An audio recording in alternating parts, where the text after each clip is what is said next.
See, the thing about it is, if you have an accent like mine, Yeah. you never get asked to narrate, you never get asked to do any of those See, things. and this, What I want to tell the airmen is that we basically touch everything that they touch on a day-to-day basis. When you think about a system coming into the Air Force that's being used, we start with the research, and we do a lot of the S&T that's up front and early. That's part of Air Force Materiel Command through the research lab.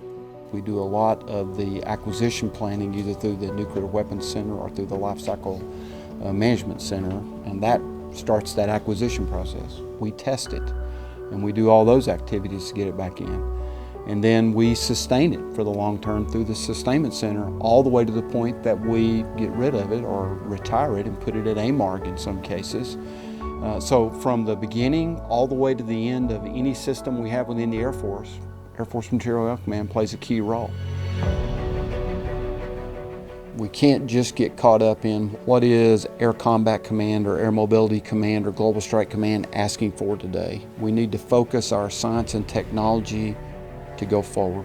How do we create a competitive environment with what we're doing within the research laboratory so that we are pushing ourselves and we're scanning that horizon for what's out there for the future? We need to capitalize on a lot of what's going on with commercial or get innovative ideas from outside that we may not have thought of. We need to continue to look at industry and implement some of their strategies for how they're doing business, how they develop software.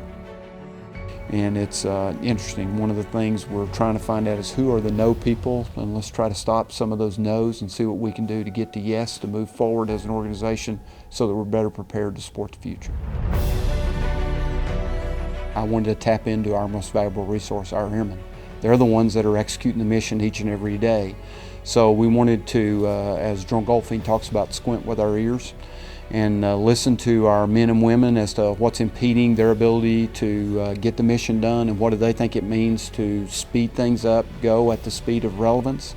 One of the books that I've read about leadership is Primal Leadership, and in that book there's a quote in there about none of us is as smart as all of us. So what I really wanted to do was capture the essence of what the men and women believe in the organization and then glean through that to figure out what are the ones we really need to go after. And so we're really excited about going there. you got your hands full. It is a lot of fun. Every day it's a lot of fun getting to work for the 80,000 plus men and women that work in the MAJCOM.